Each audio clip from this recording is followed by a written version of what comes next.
दोस्तों, आज हम बात करने वाले हैं एक ऐसी पर्सनैलिटी की जिन्होंने जीवन में संघर्ष के द्वारा न सिर्फ अपनी एक अलग पहचान बनाई, बल्कि समाज के एक बड़े वर्ग को नई दिशा दिखाने का काम भी किया।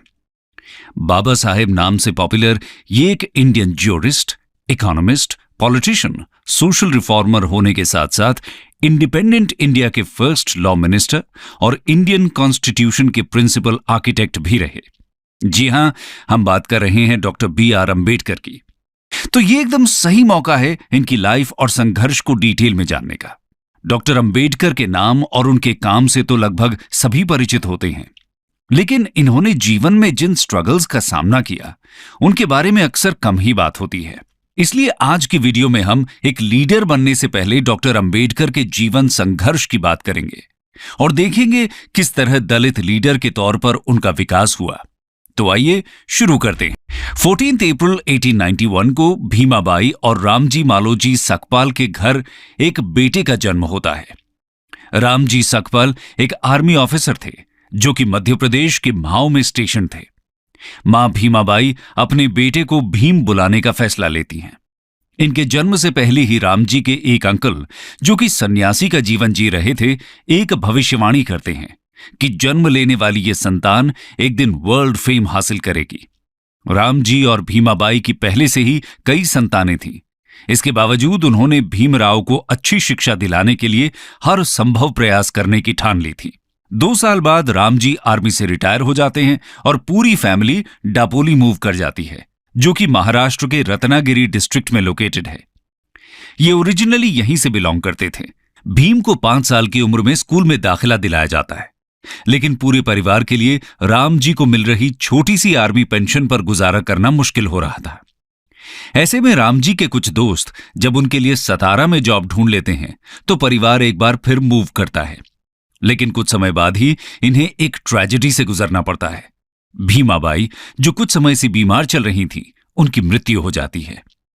इसके बाद भीम की आंट मीरा बच्चों की देखभाल का जिम्मा उठा लेती हैं। रामजी महाभारत और रामायण की स्टोरीज अपने बच्चों को सुनाया करते थे और उनके लिए डिवोशनल सॉन्ग्स भी गाया करते थे। इस तरह भीम और उनके भाई बहनों की होम लाइफ अभी भी हैप्पी थी। लेकिन दोस्तों, इसका यह मतलब नहीं है कि भीमराव जी के लिए सब कुछ आसान रहा। आइए देखते हैं आगे चलकर किस तरह की मुश्किलों का सामना उन्होंने किया। Face of with caste prejudices.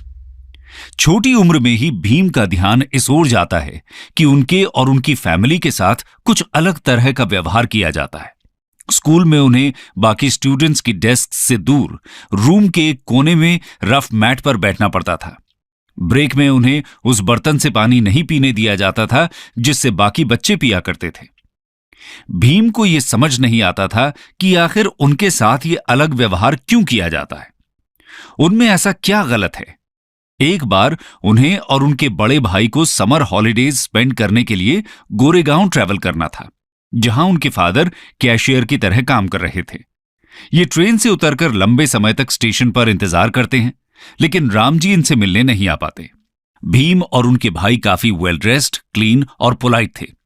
Station master थोड़ा काइंडनेस शो करते हुए इनके पास आते हैं और पूछते हैं कि ये लोग कौन हैं और कहां जा रहे हैं। इस पर भीम बिना कुछ सोचे उन्हें बता देते हैं कि वो लोग महार्स हैं। ये सुनकर स्टेशन मास्टर एकदम हैरान रह जाता है। उसके फेस के काइंडली एक्सप्रेशंस एकदम से बदल जाते हैं और वो इनके पास से वापस लौट जाता है। इसके बाद भीम अपने फादर तक पहुंचने के लिए बुलक कार्ट हायर करने की सोचते हैं, लेकिन कार्टमैन तक बात पहुंच चुकी थी कि ये लोग अनटचेबल्स हैं और इसलिए वो इनसे बात भी नहीं करना चाहते थे।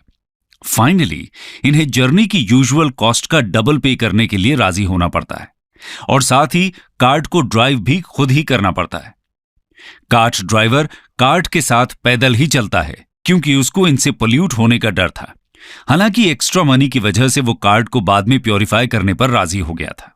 इस पूरी जर्नी के दौरान भीम जो कुछ भी हुआ उसके बारे में लगातार सोचते रहते हैं, लेकिन उन्हें इसके पीछे का कारण समझ नहीं आता।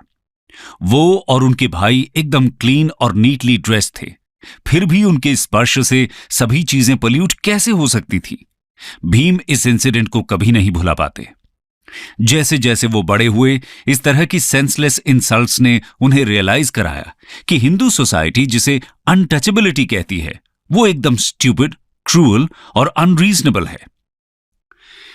उनकी बहन को उनका हेयर कट घर पर ही करना पड़ता था, क्योंकि गांव के बाबर्स को एक अनटचेबल द्वारा पोल्यूट होने से डर लगता था।